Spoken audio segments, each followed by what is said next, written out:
姐夫要娶小姨子，岳父一家当场开始看吉日，甚至恨不得当天就把女儿嫁出去。哎，你看看你，早点这么说，还用得着我们费这么大劲吗？岳母一副恨铁不成钢的样子。是啊，你的人品，我和你娘还是信得过的，有你照顾小娟，我们也就放心了。岳父拍了拍女婿的肩膀，姨娘，我今天也是赶得巧，你们要是真听了媒婆的话，我得后悔的拍大腿。男人松了一口气，上辈子我们错过了，最终2个人都是孤独到老。既然老天爷又给了我一次机会，这一次我一定要弥补所有的遗憾。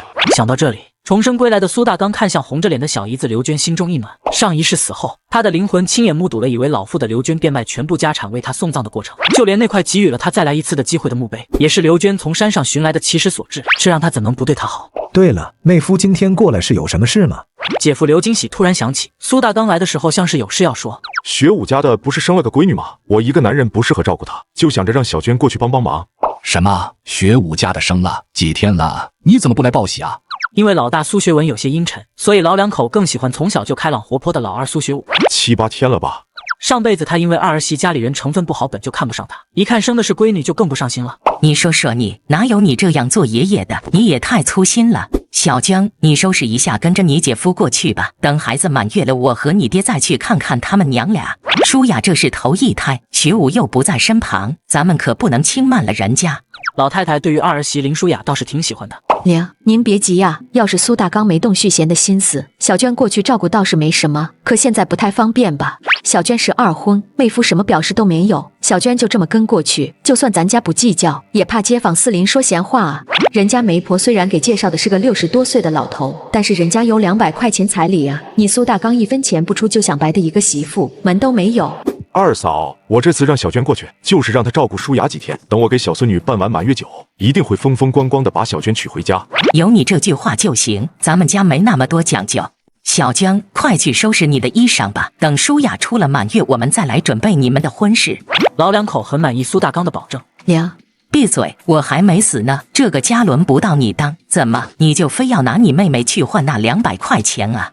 刘金发，能不能管好你屋里的？小娟她难道不是你的亲妹妹？我怎么就生出你这么个狼心狗肺的玩意？老太太虽然年纪大了，但是还没老糊涂。 60多岁的老头，那是小娟能嫁的吗？你老二家的还隔着想促成这件事，就惦记人家媒婆说的那200块钱彩礼了是吧？你少说2句，别惹爹娘生气。大妹夫没来，你帮媒婆说2句也就算了。大妹夫都说了要娶小妹续弦，你这再出来给娘上眼药，你这不是找骂吗？ 事情暂时告一段落，刘娟也在老娘的催促下背着个小包袱和苏大刚出了门。走出刘庄后，见四下无人，刘娟胆子也大了起来。姐夫，你刚才说的是心里话吗？不会是因为媒婆上门说媒，迫不得已吧？怎么会呢？我可是认真的，能和你这样的好姑娘过日子，是我的福气。那学文两口子能愿意吗？我还给姐夫你生不了孩子。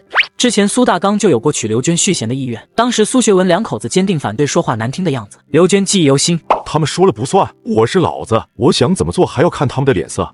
想起上辈子大儿子一家的所作所为，苏大刚就来气。有便宜就上，有麻烦就躲。平日里工作偷奸耍滑，2个孙子给教的无法无天也就算了，刁难舒雅的时候那么来劲，把人家害死了被报复就和老子划清界限。嘿，纯纯的白眼狼，吃里扒外的混账东西。还好老子趁着早上的冲突给他们都撵走了，之后只要好好带舒雅和小孙女，让老二安心在部队发展就好，绝不能再重蹈覆辙了。姐夫，你变了。 刘娟打量着苏大刚，人还是那个人，但是气质完全不一样了。姐夫以前那么溺爱孙子，偏心学文一家，就连学文他媳妇二丫往娘家明着拿东西都忍了，怎么这回就硬气了起来，生这么大气呢？想来是学文他们做的事情太让姐夫失望了吧？想到这里，刘娟跟上苏大刚回到苏家，看到院门落锁，问了才知道苏学文一家被撵回了娘家。将刘娟安置好后，苏大刚准备再出一趟门。小娟，你先歇着，我去镇上供销社买点东西。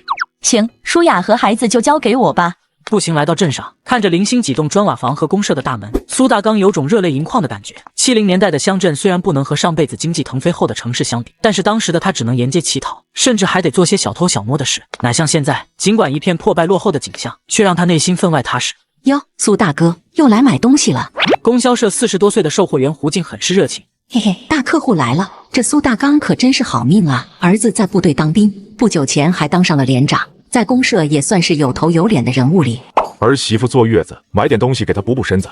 我上辈子也不是个东西，借着老二的光享了福，还看不上他的城里媳妇，嫌弃小孙女，难怪最后落得个惨死桥洞、尸首不全的下场。这全都是我的报应啊！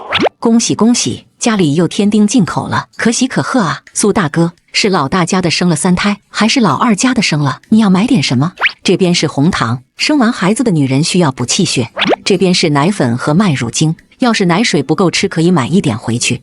这边是点心和江米条，生完孩子的女人饿得快，当娘的吃饱了，孩子才能饿不着不是？今天还有刚送来的鱼，我给你挑一条大板鲫，再切一块豆腐一顿，保管你儿媳妇长奶，生一对双胞胎都不怕。售货员卖力推销着，这卖多了可都是业绩啊！是我家老二媳妇生了个闺女，长得别提多可爱了。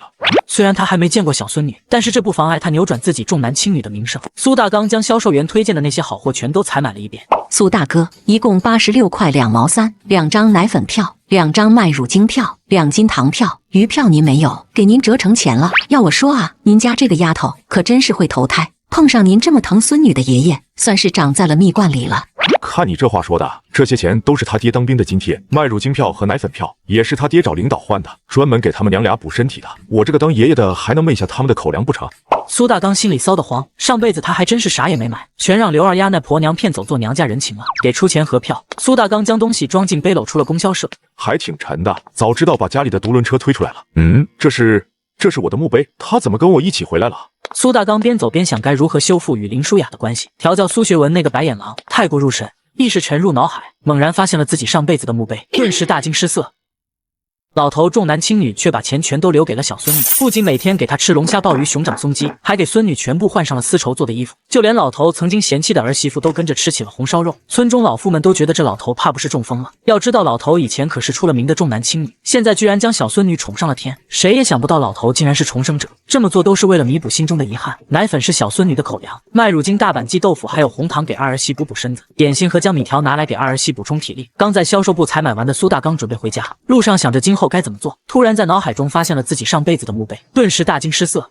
坏了，这玩意儿不是要把我送回去吧？不行啊，我还有很多遗憾没有弥补。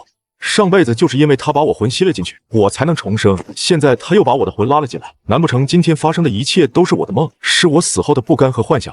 他只能在墓碑里等待后续，可是很久都没有动静。暂时安下心来的苏大刚不敢多留，急匆匆地往家里走。回到苏寨，大刚又给你孙子买什么好东西了？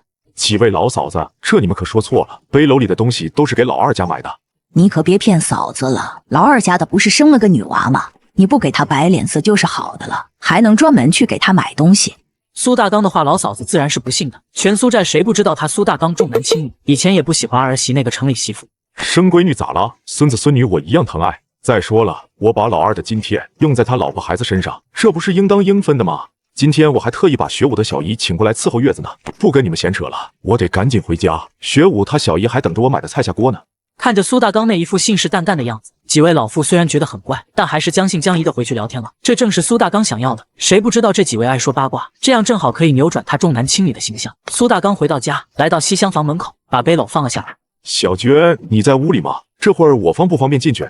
姐夫回来了，妞妞刚吃完饭，现在睡着了，你进来吧。爹，你不用下来，你小姨是我请来给你伺候月子的。这些东西呢，都是供销社的售货员推荐的。要是还有什么需要的，就和我说，明天我再去买。苏大刚一边说一边往外面掏东西，原本只放了一个暖壶的桌子上，很快摆满了各种东西。爹，这都是给我和妞妞买的。她嫁给苏学武1年多了，就因为当时给公爹留下的第一印象不好，再加上父母的成分问题，公爹从没给她过好脸色。爹，你不是只喜欢孙子吗？林舒雅知道苏大刚喜欢孙子，当时女儿出生后她都没来看过，今早却因为大嫂阴阳怪气而发火，就连大哥帮着说话都被很对，现在还给他们娘俩买来这么多东西，难道公爹真的改变了？谁说我不喜欢孙女？我喜欢的不得了，我只是不太会表达而已。让我看看我的乖孙女，像你还是像她爹啊？小孙女躺在床上，脸红红的，可爱极了。我孙女像你，长得好看哩。苏大刚想摸摸自己上辈子不屑一顾的孙女，又怕自己给她弄疼了。舒雅，以前是公爹错了，做了那么多糊涂事，公爹保证以后不会了。我不会管家，学武以前的津贴也被你大哥他们糟蹋的差不多了。从下个月开始，学武邮寄回来的津贴你收着，我就不再管了。公爹，不用这样，咱们没有分家，学武的津贴理应您收着，我没意见。就因为没分家，才让你自己收着，钱在我手里，你大哥他们俩总是惦记着，活也不好好干，就这么发展下去，他们非变成吸血鬼不可。老二总不能想着他大哥一辈子吧？行了，事情就这么定了，我去把鱼收拾出来，中午你就能喝上鱼汤。最后看了睡梦中的孙女一眼，苏大刚提着鱼出了西厢房。苏大刚走了后，林舒雅的眼泪瞬间掉了下来。舒雅，怎么了？这是坐月子可不兴掉眼泪，对眼睛不好。小姨，我没事，我就是高兴的。以前我以为公爹讨厌我，也不喜欢我生的闺女，没想到他今天买了这么多东西回来，还说要把学武的津贴让我自己存着。小姨，自打我嫁进来以后，从来都没有这么开心过。傻孩子，高兴应该笑，你哭什么？姐夫他只是不擅长表达罢了，他以前对我姐姐可好了。林舒雅笑了笑，她并不傻，自然能感觉到之前公爹对她的厌恶。不过既然公爹愿意转变态度，她自然也愿意试着相信。舒雅，可不可？我给你冲一碗红糖水喝吧，红糖水可甜可好喝了。你喝完水躺一会，我去给你做饭。冲了红糖水，又摸了摸妞妞的襁褓，确认没有问题后，刘娟出门去看姐夫杀鱼。姐夫，现在怎么突然想开了？刘娟找来2个板凳，正好一人坐一个。你是说让舒雅自己管钱是吗？那本就是人家男人的津贴，她自己拿着不是应该的吗？今天早上让刘二丫做个饭，她都在院子里阴阳怪气，我突然就想明白了，他们用着老二的津贴，还骂着人家的婆娘，凭什么呀？学文和学武都是我的孩子，我希望他们过得都好，可占便宜的人总要有一点感恩之心吧？端起碗吃饭，放下碗就骂厨子，这不是白眼狼吗？我也想通了，与其勉强捏合在一起过日子，既养废了老大，又让老二受了委屈，何必呢？还不如提前让舒雅管着老二的津贴，让老大2口子断了念想。这个问题上辈子最后他就想明白了，说到底还是他这个当爹的不对，结果就是既害死了老二一家，又养废了老大一家。中午刘娟下厨做了午餐，大家吃得赞不绝口。到了该上工的时间，苏大刚和同组的小伙一边聊天一边除草，往背篓里放杂草的时候，突然发现杂草居然消失了。这是什么情况？联想到上午发生的事情，他赶忙用意识进入脑海中的墓碑，杂草果然在这里。难道说这块墓碑还是个宝贝？苏大刚听过说书，知道这种奇物应该就是所谓的法宝，连忙偷偷实验起来，发现和自己想象中的一样，收放自如。惊喜之下，一口气把活都干完了。回到家中的苏大刚刚准备休息，就被刘娟告知小孙女的尿介子和小褥子不够了。想到上辈子因为自己的不管不顾，导致小孙女的襁褓经常湿哒哒的，小屁股都烂了，苏大刚就坐不住了，当即奔向供销社扯了5尺棉布来给小孙女用。到家时，闺女苏婉婉也已经放了学，正在厨房里帮忙烧火。爹，你回来了，今天晚上做几个人的饭？就做咱们4个的。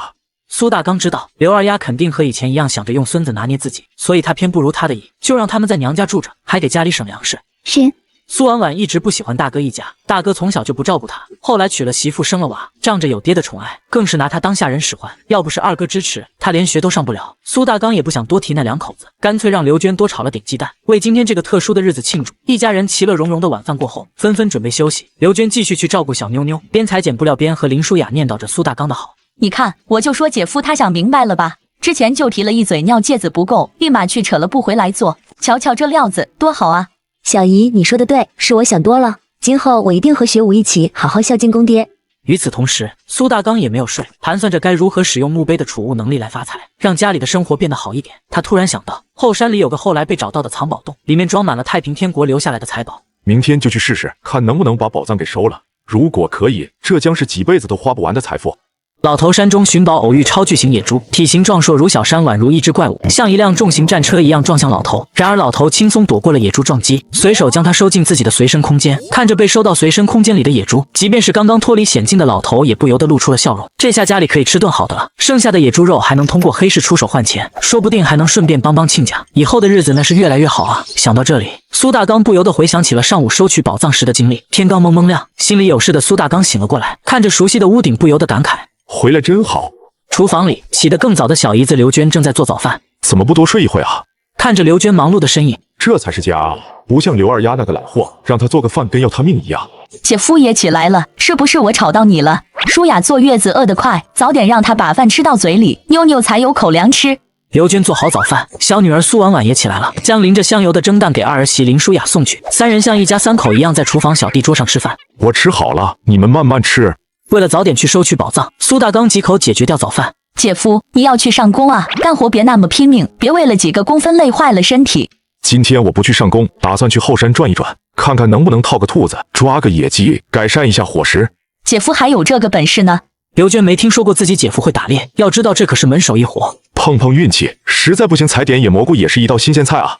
本事都是逼出来的。上辈子为了活下去，苏大刚练了一手这方面的绝活。刘娟没有多想，塞给他2个2合面馒头当干粮。苏大刚接过，带上柴刀，背着背篓出门了。卧牛山的主峰神似俯卧的公牛，后世这里成为了旅游胜地。如果不是亲家的报复，即便是在这里乞讨，苏大刚也能过上好日子。然而他只能吃苦受罪，这也是他的报应。外围的山坡上有不少孩子在捡柴打猪草，见到苏大刚还会礼貌的打招呼，毕竟现在的他还是受人尊敬的军属。苏大刚也热情的回应着，孩子们鲜活的笑脸让他的心情也好了起来。跟随着前世的记忆，苏大刚用柴刀开路，艰难的到达了深山中的目的地，坐在磐石上休息。苏大刚看着眼前的碎石，眼神火热。就是这里了。体力恢复后，苏大刚将手搭在碎石上，意念一动，就将这些碎石收了起来。隐藏起来的通道也显露出来，宝藏是我的了。等待空气流通后，苏大刚拿着刀进了山洞。上辈子藏宝洞被发现时，他来看过热闹，知道里面没有机关陷阱。洞穴底部没有上锁的木箱堆积成山，随便打开一个，里面都装满了官银。发财了！有了这些财宝，无论二儿子苏学武以后准备做什么，苏大刚都能给他提供一切帮助。将箱子全部收入空间，苏大刚离开洞穴，准备回家。木耳、蘑菇这些山珍，只要是能吃的都被他收了起来。突然，苏大刚的心中升起一股毛骨悚然的感觉，抬头一看，刚好和一头小山一样的野猪四目相对。这是一头成年野猪，10几公分长的獠牙闪烁着寒光，浓密的鬃毛如同钢针一般根根竖立，雄伟的身躯，强壮的四肢，无一不彰显着巨大的力量。无命休矣！深山里遇见成年野猪，可以说是必死无疑，打不过跑不赢。上述的话不是树被撞断，就是人被撞的震下来，容不得苏大刚多想。野猪已经像是一辆满载重卡一样冲锋而来，危急关头肾上腺素发力，苏大刚一个闪身极限躲过了野猪的冲撞。因为惯性冲出10几米的野猪并没有放过他，转身再度冲锋而来。陷入绝境的苏大刚别无选择，他只能去赌墓碑空间可以收取野猪所有，或者一无所有。他成功了，野猪被收入了空间中。呆愣过后，苏大刚瘫坐在地，心脏剧烈跳动，耳中不断嗡鸣，浑身冷汗直冒。逃离死亡的兴奋过后是剧烈的疲惫。呼，天不亡我啊！休息过后，苏大刚快步往家里走去，在溪边洗了把脸后，看着空间里一动不动的大野猪，苏大刚补刀结束了他的生命。突然福至心灵，反正家里也吃不完这么大一头野猪，何不借此机会帮亲家他们一把啊？去黑市换点生活物资，结个善缘，岂不美哉？打定主意的苏大刚快步回家。苏婉婉已经放学回家，正在喂鸡。刘娟在收取晾晒好的尿介子。姐夫回来了。爹您上山辛苦了，我去给你倒水。两人都没问苏大刚的收获，打猎哪有那么容易，平安回来就好。回来了，我闺女倒的水喝起来就是甘甜，一口水下去就感觉不到累了。这是我在山上采的蘑菇和木耳，晚上正好做来吃。苏大刚摸了摸小女儿的头，将装着蘑菇和木耳的背篓放下。山间无杂草，认识就是宝。晚上咱们炒一个野蘑菇，再凉拌一个木耳。刘娟接过背篓，麻利的用水清洗。嘿嘿嘿，爹爹真厉害，我最喜欢吃木耳了。爹爹，您的衣服都汗湿了，去屋里换下来吧，我给您洗一洗。苏婉婉喜欢现在的爹爹，懂事的姑娘为了能继续上学，每天都会做些力所能及的家务。好闺女，趁着天没黑，你赶紧写作业吧。爹爹的衣服不用你洗。爹爹今天运气好，在山上遇到一头受伤的大野猪。白天爹爹不敢背下来，在山上藏着呢。晚上爹爹还要上山，衣服就先不换了，省得一会还要弄脏。爹爹，您真的捡到一头大野猪吗？小姑娘小心翼翼的，生怕被路人听了去。刘娟也是惊喜的看着苏大刚。当然是真的，晚上杀好了先卤一锅，让你们解解馋。太好了，我去把这个好消息告诉二嫂一声。二嫂刚生完孩子，这时候最应该补充营养了。苏婉婉蹦蹦跳跳的进了西厢房。哎，小丫头都明白的道理，我上辈子怎么就如此拎不清呢？姐夫，多大的野猪啊？你自己能从山上背下来吗？用不用我跟你一块去？不用，你在家烧上一锅热水就行。对了，晚饭少做一点，留着点肚子吃肉。那头成年大野猪保守估计也有400-500斤，得趁晚上去大部队借辆架子车才行。晚饭时大家都没有多吃，等着晚上吃肉。夜色落幕，苏大刚拿了半包烟出门。队里管工具的保管员是他的堂弟，苏大刚随便编了个借口，递了2根烟就借到了车子。见四下无人，苏大刚将野猪放在车上推回了家，支开被野猪震惊到的两女。苏大刚借助空间威能将野猪处理好，让刘娟将一整套猪下水开始卤制，然后带着多出来的野猪肉出了门。为了快速隐秘的出手野猪肉，苏大刚走了30里山路来到县城的黑市。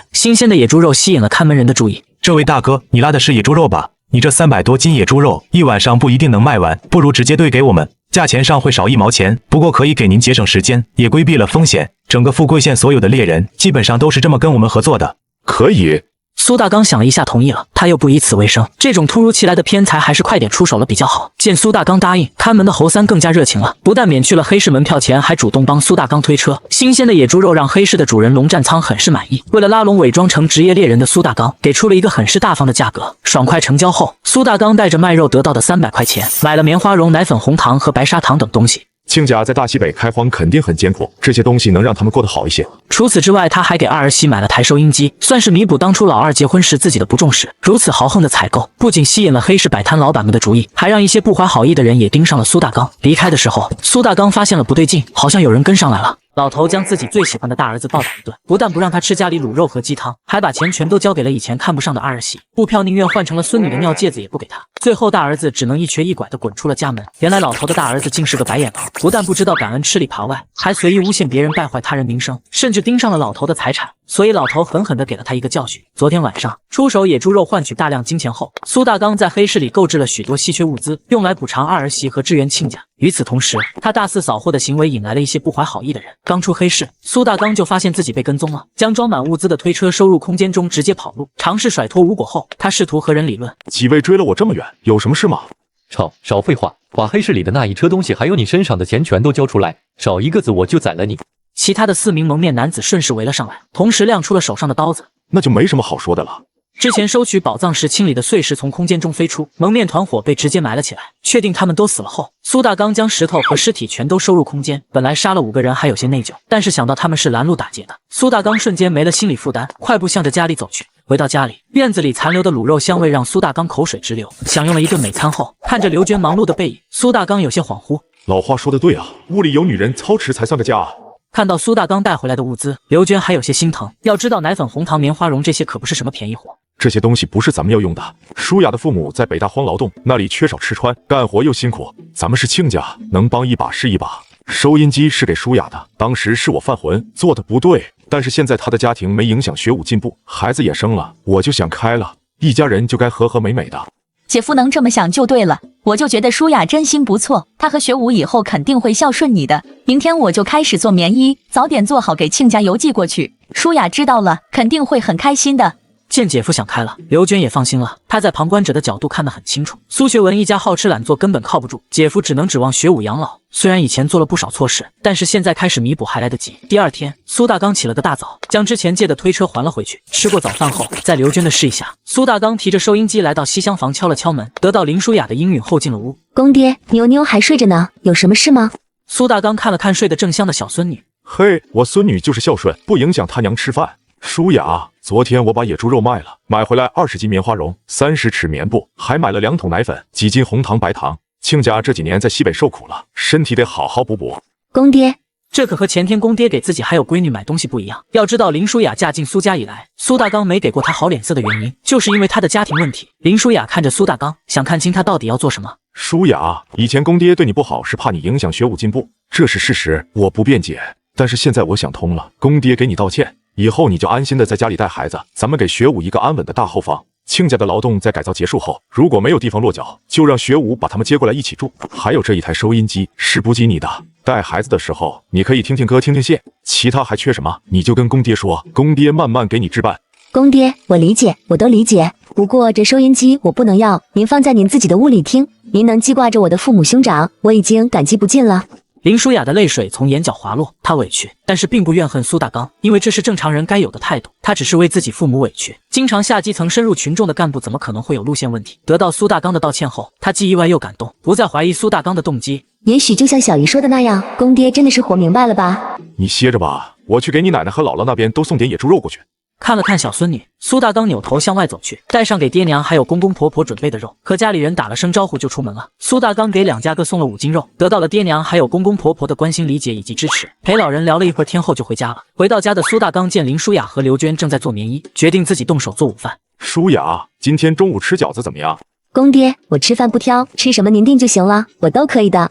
虽然只是苏大刚自己嘴馋问的一句无心之言，但是对于林舒雅来说已经是难得的关心了。毕竟在这之前他从没自己做过决定。虽然刘娟有些担心苏大刚的厨艺，但是事实证明，苏大刚能在老婆去世后一个人把3个孩子拉扯大不是没有道理的。中午放学回来的苏婉婉直接吃撑了。饭后，苏大刚准备再去山上转转，在野兔的必经之路上设下陷阱，然后开始采摘野果。结果在无意中发现墓碑空间还能做到隔空取物，大喜之下，苏大刚回到原先收取宝藏的洞穴，将它布置成了一个针对野猪的圈套。回家时更是利用隔空取物的能力抓了不少野鸡，丰富的收获得到了苏婉婉和刘娟的崇拜。一家人欢天喜地的吃过晚饭后，生产队的小队长前来拜访。在这个还是集体劳动的时期，大队部很关心社员们的生活。苏大刚以林舒雅还在坐月子为由转移了话题，一脸气愤地说了苏学文一家的狼心狗肺。小队长表示了同情，并说明大队部准备对他们进行批评教育。毕竟苏学文两口子在村里名声很差，如果不是看在军属的份上，早就该被敲打了。这得到了苏大刚的全力支持。小队长走了，苏大刚宰了下午抓到的野鸡，开始炖鸡汤。与此同时，回到娘家等待苏大刚上门赔礼道歉的苏学文一家，忍耐到了极限，决定回去探探消息。第二天，苏学文早早回到家，看着正在吃卤肉喝鸡汤的几人，感觉自己发现了真相。真相一家三口啊，爹你是不是要给我一个解释？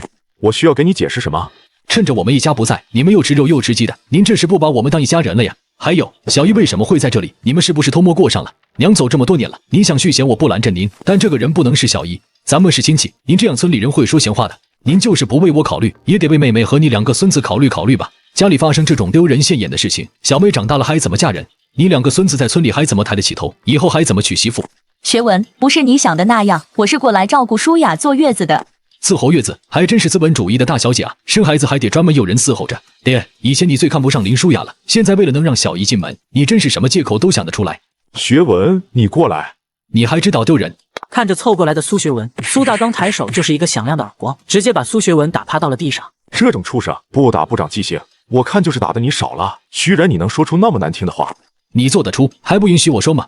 愤怒加上疼痛，让他一瞬间掉了眼泪。这就打哭了。你爹我向来敢做敢当，对你我还不屑于撒谎。我是有娶你小姨进门的打算，但是现在我和你小姨依然是清清白白的。还有，你以为我不知道你们的打算？仗着两个孙子，再又想让我给他们钱，对吧？让我想想，刘家老三快结婚了是吧？所以盯上了我老苏家的钱。我呸！你们两个吃里扒外、不识好歹的东西，吃着老二的津贴还不知感恩，我就该直接打死你们！我告诉你，你以后也不用惦记家里的钱了，我都交给舒雅保管了。至于你们两个以后怎么办，两个孙子怎么盖房娶妻，那是你们的事情，与我无关。现在赶紧给我滚！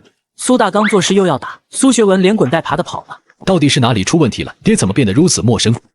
老头喝酒吃肉，却让孙子们举着水桶罚站。不但站出来为孙子们说话的亲家被撵出门外，就连儿子儿媳的都得跪在一旁反省。老头却躺在摇椅上听着小曲悠哉悠哉。原来两个孙子已经被他们父母教坏，不但不尊重长辈直呼其名，还随便辱骂自己的姑姑，拿他当下人使唤。所以老头给了他们一个教训，让他们反思错误。苏学文灰溜溜的回了孙刘庄，他怎么也想不到为何自己会被爹给撵出来。回到岳父家，一帮子人像是见到腐肉的猎狗一样围了上来，吵吵嚷嚷说着各自的话，核心目的就三个：让苏大刚带钱接孩子回去，还要提着礼物上门道歉，最后给钱帮刘家老三娶媳妇。苏学文听着头大，别吵了，我爹不会来的。哎呀，收拾一下，我们带孩子回家。金娘的事你们自己想办法吧。我爹说了，家里的钱都给了林舒雅，布票也都给孙女做尿介子了。苏学文的话直接炸了锅，刘家人直接将矛头对准了他们一家。毕竟要是苏大刚不出钱的话，不仅他们得出血来让老三的婚事不黄，以后都没办法让刘二丫偷苏家的钱来享受了。面对家里人的指责，刘二丫百口难辩。家主刘老屁为了自身利益出来打圆场，拍板决定全家上门让苏大刚给个说法。午饭后，一家人像土匪一样倾巢而出，声势浩荡的来了苏寨。村里闲得无聊的人看到这副架势，瞬间围了上来看热闹。敬重敬臣，把宝根和宝柱放下来。宝根宝柱，你们不是想爷爷了吗？到家了，快去找你们爷爷去吧。上午挨了一耳光的苏学文不敢叫门，刘老屁只能让两个儿子把孙子放下，准备趁苏大刚开门的时候顺势进去。两个孩子回家就抱住了苏大刚的腿，嚷着要吃饭。苏大刚拦住了准备照顾两个侄子的苏婉婉，自己去照顾两个孙子。婉婉，你下午还要上学，我来照顾他们就行了。以后你就专心上学，不能耽误了你的学业。好好学习才能有机会读大学，找个好工作，吃上商品粮。等你以后能挣钱了，爹还等着你孝敬我呢。爹，我一定会好好孝敬你，把挣的工资都交给你。以前除了二哥一家，都只想让他做个普通的农妇，现在爹爹变了，对他好了，让苏婉婉第一次对未来有了期待。两个孩子在姥姥家饿了几天，回家吃肉喝鸡汤过了瘾，听到苏大刚的话顿时急了。胡说，以后再让我从你嘴里听到这种屁话，看老子揍不揍你。你姑姑是我的孩子，在我心里和你爹还有你二叔都是一样的，就像你二婶生的小妹妹和你跟宝柱也是一样的，爷爷也会一样喜欢你们，明白了吗？苏大刚虽然生气，但是也知道孙子是因为自己溺爱，加上老大两口子扭曲的教育，才什么话都说。苏大刚决定自己好好带两个孙子，不求成才，至少是个正直的人。至于老大两口子，他选择放养，能纠正那还好，不然就只能自生自灭了。直接开始哭，一旁不明所以的苏宝柱也跟着哥哥哭了起来。别哭，想想爷爷为什么打你，想明白了，爷爷晚上给你炖鸡汤喝。苏大刚严肃的样子加上鸡汤诱惑，让两个孙子瞬间停止了哭泣，开始思考。然而苏宝根怎么也想不明白到底是为啥，索性又哭了起来。赔钱货是一个极其侮辱人的骂人话，你和你弟弟几乎都是在你姑姑背上长大的，你姑姑对你们这么好，你觉得你这么骂她对吗？而且你直接叫你二婶的名字是没礼貌的行为。你二婶嫁到咱们家，那就是一家人，她的女儿就是你们的小妹妹，以后要和她一起玩，保护好她，知道吗？苏宝跟似懂非懂的点了点头。我知道了，爷爷，是我错了，我不该那么说姑姑和二婶的。小孩子的世界非黑即白，知道自己错了就去给人道歉去了。苏大刚看着认错的孙子，满意的点了点头。与此同时，刘老屁一家聚在苏大刚家门口，却啥也没做，让围观的人很是不满，纷纷开始起哄。他们这是干什么呢？一大家子气势汹汹的过来，给大刚叔当门神来了。心虚了吧？刘二丫好吃懒做，又蛮任性，村里的女社员几乎都跟他吵过架，他们有什么脸面对大刚哥？我请你们过来的吗？我们进不进去跟你们有什么关系？自己一屁股屎，反倒说我出气臭，说我好吃懒做。我吃你们家饭了，我有个有出息的小叔子，我有本钱好吃懒做，你们羡慕啊？村民的话戳到了刘二丫痛处，刘二丫当即就和那些村民吵了起来。听到动静的苏大刚将刘老屁一家带进了院里。亲家好大的架子，宝根宝柱兄弟俩都没把你叫出来。亲家，这你可冤枉我了，宝根和宝柱根本就没提你们过来这回事，我还以为就他们两口子带孩子回来了。刘老屁见苏大刚不知情的样子，也不好说啥，只能暗搓搓的将话题转移到刘二丫的事和苏家的变化上来。苏大刚也不是傻子，很快就明白了刘老屁想要做啥，无非就是想要借钱给老三刘金良娶媳妇呗。呵，真当我们家是开善堂的是吧？今天你能从我这里拿到一个字，我跟你姓。想到这里，苏大刚开始和刘老屁打太极，无论刘老屁怎么哭穷和卖惨，都是一副要钱没钱爱咋咋地的样子，甚至还将话题转移到刘二丫身上去。亲家，正好你也在，我倒是要问问你，你们刘家平时就是这么教闺女的？做个饭摔碗砸盘，搁那里阴阳怪气人，干活的时候好吃懒做，挣不够工分，平日里不孝敬公爹也就算了，他往娘家拿了多少钱粮票？你看看村里那个婆娘没和他吵过架，之前又是怎么和他小姨说话的？我们苏家庙小，容不下这尊大神，你们还是把他带回去吧。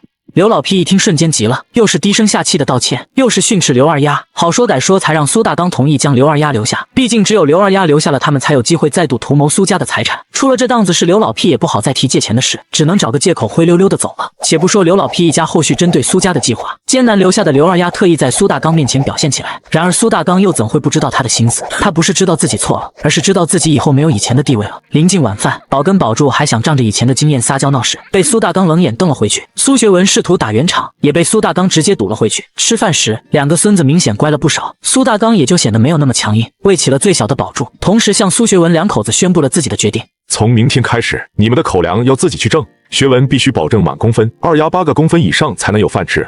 苏学文两口子连忙答应，匆匆把饭吃完就回房休息了。要知道明天还得挣满公分才能吃饭呢。第二天，苏大刚吃过早饭后，带着苏学文两口子去上工。为了可以挣够公分吃饭，苏学文甚至主动要求做那些公分多的重活，让其他那些知道他们懒散惯了的社员都觉得太阳打西边出来了。然而就在他们两口子努力劳动的时候，丝毫不知针对苏家的阴谋悄然到来。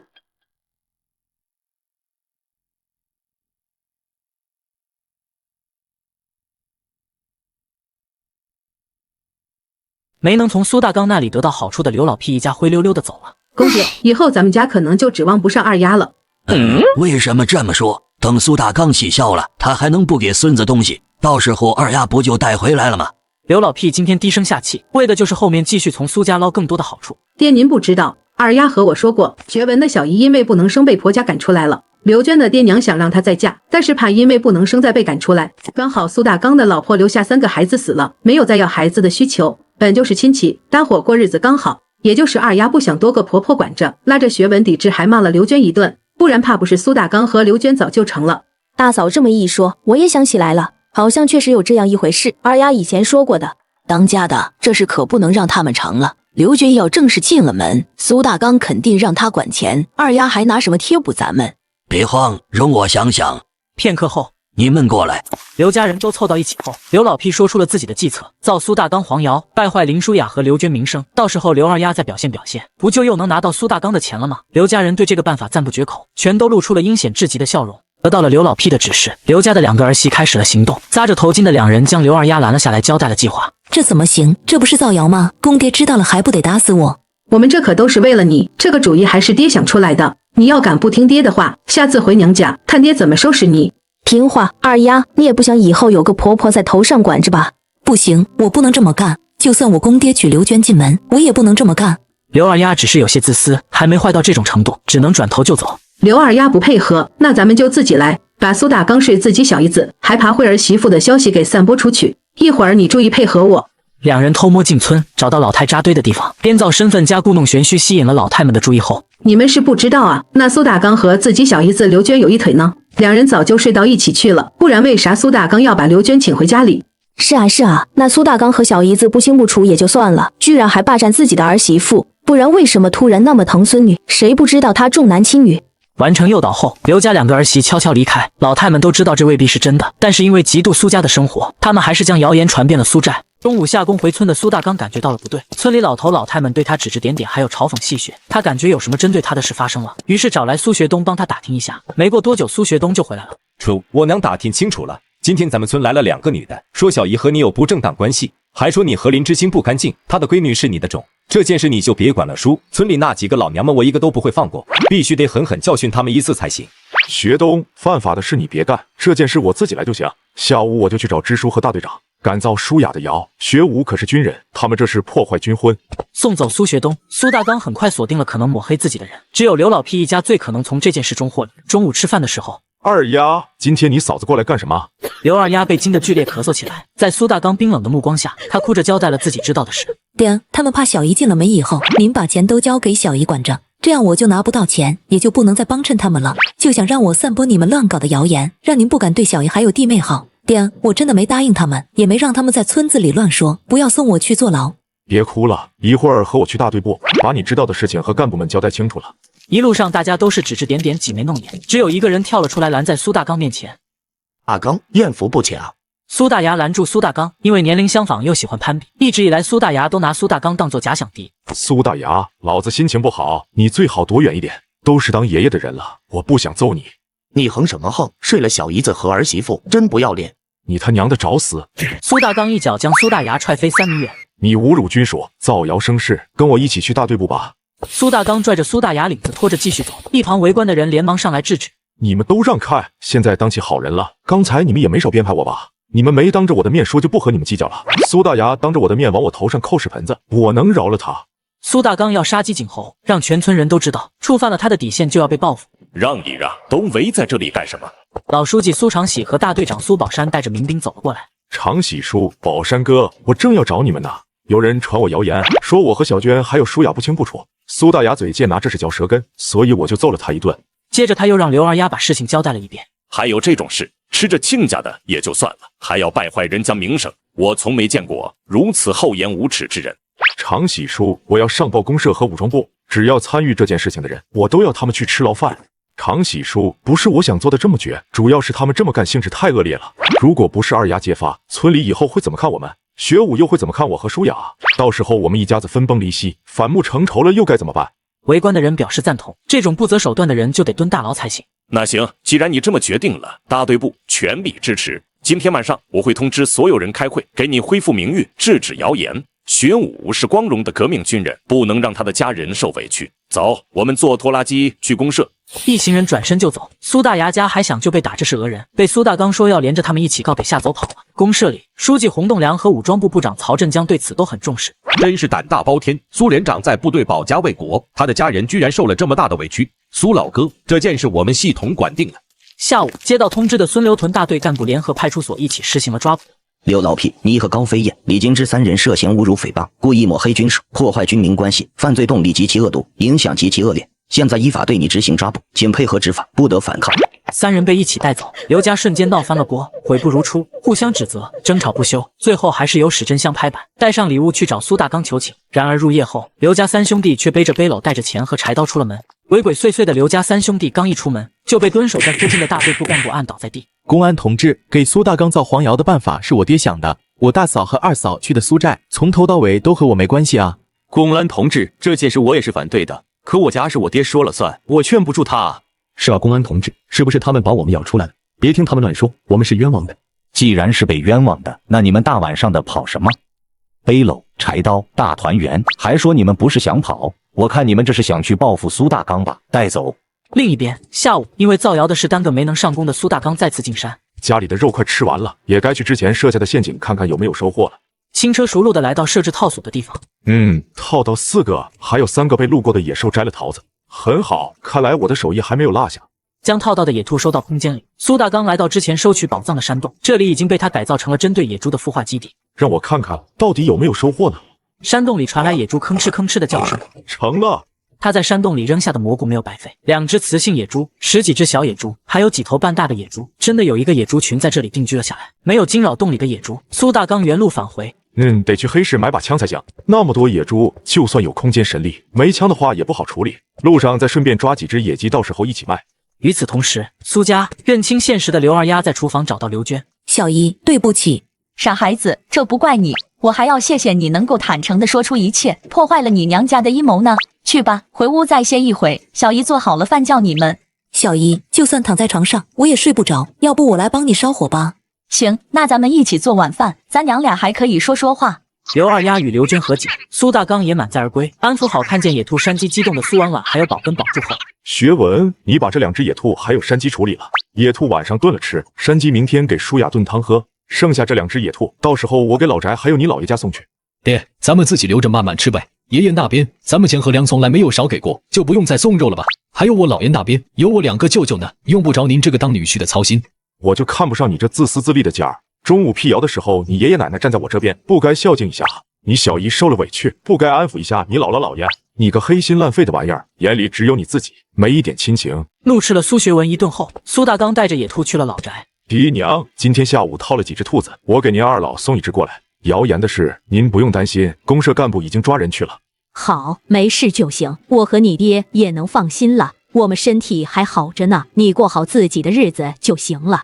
中午辟谣时，老2口就在苏大刚家里坐镇，看到苏大刚的改变，现在也放了心，又和爹娘聊了聊后，苏大刚回了家。正在处理野兔的苏学文见状迎了上来。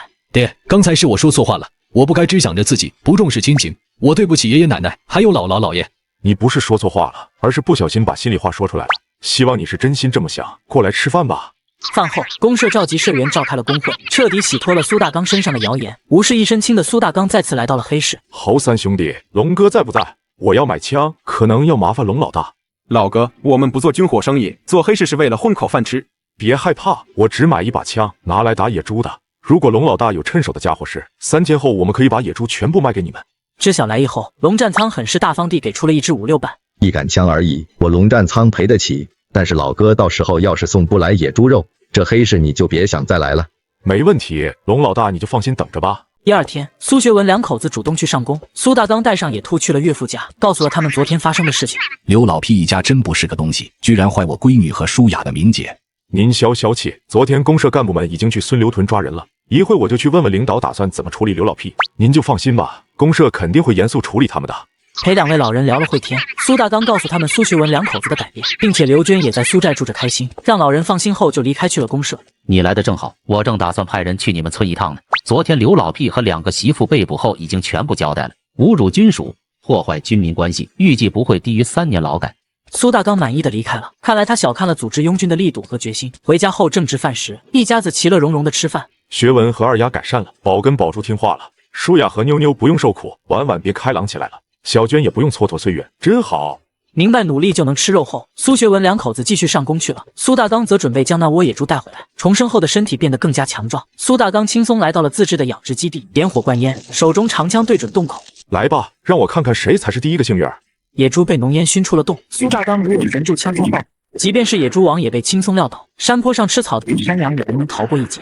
这下家里就不缺肉吃了。苏大刚将20几头野猪全部收入空间，又借助空间神力将野山羊做成了羊肉串，就地点火烤了起来。就是这个味。满载而归的苏大刚得到了全家人的欢迎，知道错误的苏学文一家也在努力改正。只要你们能改了身上的毛病，真心实意的为了这个家付出就好。你们早点睡，明天去上工，我去趟黑市拿肉换点粮食回来。苏大刚背着装满山羊肉的背篓出了门。多好的爹啊！以前咱们多少是沾点不识好歹了。是啊，当家的，咱们以后得好好孝敬公爹才行。苏大刚趁夜将肉送到老宅，这些日子的忙碌让老2口心疼起来。大刚啊，你去公社办个猎人证吧。你一个人将学文学武拉扯大不容易，也该歇歇了。是啊，你受苦了，大刚，就听你爹的，去办个证，不求像现在这样总有收获，至少不用再干农活了。行，那我听爹的，明天去公社办猎人证。离开苏家老宅，苏大刚再度来到黑市，找到龙战仓。幸不辱命，一共收获大大小小25头野猪，都在县城外面放着。一头超过400斤的野猪王，6头300斤左右的母猪，30斤到200斤不等的小野猪18头。不知龙老大有没有这么大的胃口，能不能吃得下？老哥尽管放心，我有自己的路子，这些野猪肉完全不是问题。那行，野猪就在城外，现在龙老大就可以带人过去接收，不过都是毛猪，需要你们自己找人处理。老哥，你还真是气宇轩昂，英武不凡啊！我是职业猎人，以后少不了和龙老大打交道，总不能每次过来都遮遮掩掩的吧？今天混个脸熟，以后说不定还有什么事要麻烦龙老大，到时候别装不认识就行。老哥还真是信得过我，我接触的猎人不少，像您这么敞亮的可不多。昨天晚上龙老大1分钱没要，就给了我一把5、6半，不也是信得过我吗？这就是为啥苏大刚愿意坦诚相见的原因。龙战仓这人有格局且目光长远，适合结交。话说到这里无需多言，双方来到城外准备交接野猪肉，25头野猪整整齐齐的放在地上。老哥好本事。接下来就是检查和过程，重量双方核对没有问题后，开始商议价格。老哥，毛猪出肉率70%，加上内脏，我可以给你7毛5分钱一斤。龙老大，就按7毛一斤算，你还要找人杀猪退毛，猪内脏就抵工钱了。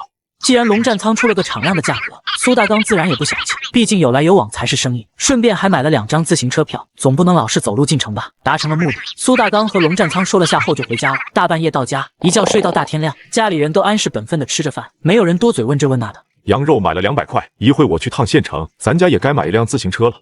卖了200块，爹你真是太厉害了，一天挣的都赶上学务3个月的津贴了。就直说和大队长家有自行车，咱家要是买了，就是村里的第3辆自行车了。爹最厉害了。随后苏大刚说明了要办证做专业猎人的事情，得到了全家人的支持。饭后苏大刚带着2个孙子去了西厢房，两兄弟围着刘娟踮脚看妹妹。舒雅，我听你小姨说亲家的棉衣都做好了。做好了，包括您上次买的营养品都在这个包袱里呢。公爹，我还给爹娘他们写了信，不过家里没有信封。爹，不该说的话我一句也没有写，您可以先检查一下。林舒雅也知道自己家的情况，苏大刚愿意出手帮助已经很不错了，他不能再要求更多。不用，公爹相信你。你把亲家的地址写给我，今天上午我就去邮局一趟，把信和棉衣都邮寄过去。交代了一些事情后，苏大刚前往县城办事，看着邮局里的同志当面完成了打包和盖出。同志，东西大概什么时候可以到北疆啊？中间不会弄丢了吧？老同志您就放心吧，一样东西都少不了，路上大概需要6天。好，那就麻烦你们了。苏大刚满意的走出邮局，寄出包裹和信的苏大刚来到百货楼，没有其他票据的苏大刚直接来到卖自行车的柜台。售货员瞄了苏大刚一眼，继续打毛衣。一个40多的老农民买得起自行车吗？你就看。苏大刚没在意售货员的无视，柜台里面各种品牌样式的自行车摆得整整齐齐。还是买永久牌的28大杠吧，看着就扎实，肯定耐用。同志，自行车怎么卖？售货员继续打毛衣，头都没抬一下。同志，我问你自行车怎么卖？这是你能问的吗？最便宜的也要150块钱一辆，你们家挣10年工分也攒不下。同志，我带着钱呢，真心想买。品牌不同，价位不同，永久牌最贵，富贵牌最便宜。老同志，买自行车光有钱可不行，还得有票。有，我都带着呢。老同志，你想买个什么样的？男同志骑还是女同志骑？这老农手里有自行车票，不是从黑市弄的，就是家里有工人，不管他怎么弄来的，只要有钱有票，那就是优质客户啊。售货员的变脸技术让苏大刚感到新奇，他也懒得和这个女人计较。我想要一辆永久牌的28大杠。老同志，永久牌28大杠一辆180块钱，自行车票1张。老同志，永久牌自行车也就是牌子硬些，其实质量都差不多。你看边上这一辆，咱们县自己生产的富贵牌自行车，一辆150，比永久牌足足便宜30块。看你这个岁数，肯定是买给孩子骑的对吧？自行车是孩子的，省下的钱才是咱自己的。孩子再孝顺，也没有把钱握在自己手里踏实。老哥哥，你要是相信我，就别买永久牌的，富贵牌的自行车就挺好。因为领导帮扶本地国企的指示和自行车厂许诺的利益，售货员卖力推销着。我还是想买一辆永久牌自行车，看着就比其他牌子扎实。现在多花几十块钱，以后不后悔，孩子骑出去也有面子。老哥哥，你叫什么都没用，我就是要买永久牌自行车，你到底卖不卖？卖我这就给你开票。狗咬吕洞宾，不识好人心。有几个臭钱，看把你飘的，才吃了几天饱饭啊，装什么大尾巴狼？售货员再次表演变脸，苏大刚收好东西推车跑路。嘿，这婆娘喜怒无常的，还好我家小娟不是这样。去公安局打了车牌，又办了自行车证，装了锁。苏大刚颤颤巍巍地骑上车，这就是我的第1辆车子，我要直接骑回去。然而在差点撞到一个老太太和2个小孩子后，苏大刚从新的下了车，推着走。出了县城，路上没什么人后，才敢继续练车。来到公社准备办猎人证的苏大刚发现，平日热闹的公社居然没什么人，敲了半天门才找到一个工作人员。领导，我想办猎人证，应该去找谁？大队的介绍信带了吗？猎人证归山林管理处办理，不过今天上午你肯定是办不成了。今天在镇上给一家造谣军属、破坏军民关系的坏分子开批评大会，公社大部分同志都去维持秩序了，估计下午才能回来。嘿嘿，刘老屁一家这下也是名扬全公社了，叫你们想要算计我，活该。那行，正好我今天没带介绍信，那我明天再来。反正到时候也会来苏寨开大会，没必要现在去凑热闹。想到这里，苏大刚直接回了家，刚进村就被村口的情报交流中心发现了。素芳嫂子，快看，骑洋车子的是你们家老大不是？是我们家老大，昨天晚上他去我那边了，说今天要去公社办事。老大不是说要去公社办猎人证吗？这洋车子是哪里搞的？我没问他干嘛去了，明晃晃的洋车子你看不到吗？兴许是借的大队长的吧？不可能，绝对不可能！洋车子可是大队长的宝贝，是绝对不可能外借的。这个我相信，大队长家的洋车子平日里都在墙上挂着，连轮子都不舍得沾土里。大刚骑的这辆洋车子比大队长家的要新，我觉得是新买的。老太太议论时，苏大刚控制别把停在老娘面前。娘在这歇着呢。老大，这是你新买的？黢黑的漆面雪亮的车把，无一不说明这是一辆新车。学武邮了一张自行车票回来，正好手里有点闲钱，就买了一辆回来。您回去跟二刚说，自行车就在家里放着，啥时候想骑去我就推走就行。可不敢，你弟弟哪会骑车啊？再把你的新车给摔了。再说二刚也不出远门，除了过年去牛美丽的娘家，其他时间就是下地干活，连镇上都很少去。几个老太太围了上来，见确实是辆新车，纷纷表示要给苏大刚说清。苏大刚连忙拒绝，生怕伤到刘娟的心。就在这时，大刚，我孙子过几天要去刘庄相看一个姑娘，能借你的洋车子撑撑面子不？我孙子按辈分还得喊你一声大伯，你可得帮帮忙啊！张香梅想要借车的话一出口，其他老太太也眼神火热的看了过来。就算现在用不到，也先借下，以后骑着办事多有面子。香梅婶子，你说你私底下来借多好，你现在这不是弄得我下不来台吗？你们会骑吗？就在这里借，别给我新买的车子摔坏了。见苏大刚一脸为难，王素芳站出来给儿子解围。香梅，你说的是你二孙子学琴吧？他会骑洋车子吗？相亲总不能推着去吧？还有你们别盯着洋车子看了，小心长到眼睛里拔不出来。支书和大队长都有洋车子，我也没见你们去借啊。怎么的？他们的洋车子是宝贝，我们家的就是土可拉呗。老大，骑着洋车子回家吧，到家也把它擦干净挂起来。钱和票都是学武邮寄回家的。说起来，这辆车就是我二孙子的，你可别抹不开面子乱答应。万一被哪个毛愣小子摔成一堆破烂，学武回家了肯定不高兴。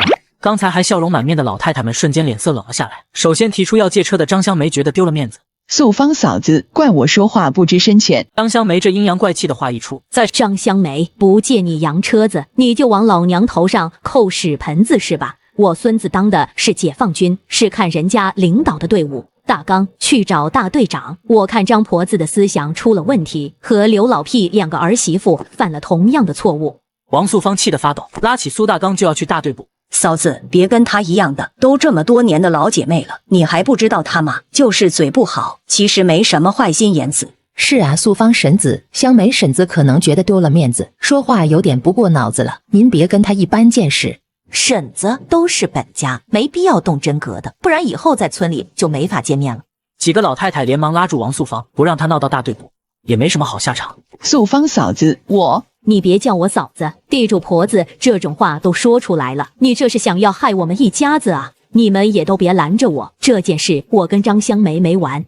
娘，您先别激动，香梅婶子，也不怪我娘这么生气。刚才你说的几句话属实有些过分了。我们家的日子现在是好过不少，可我家的钱不是从天上掉下来的，是我小儿子用命拼下来的。每年有这么多人去参军，为什么我儿子短短几年就当了连长？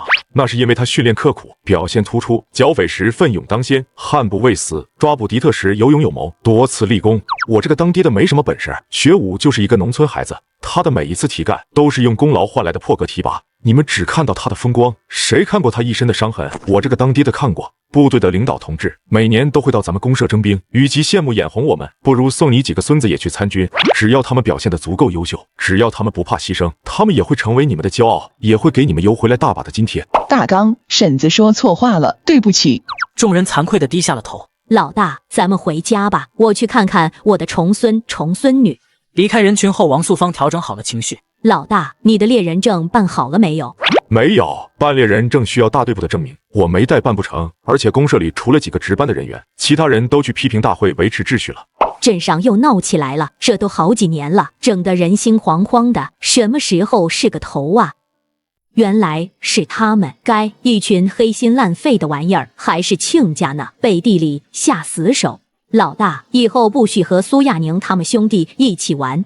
苏亚宁就是张香梅的儿子。娘，您和香梅婶子关系好了大半辈子了，就因为一句话真能闹掰啊？他也是觉得丢了面子，说了几句错话，这不是已经给咱们赔了不是吗？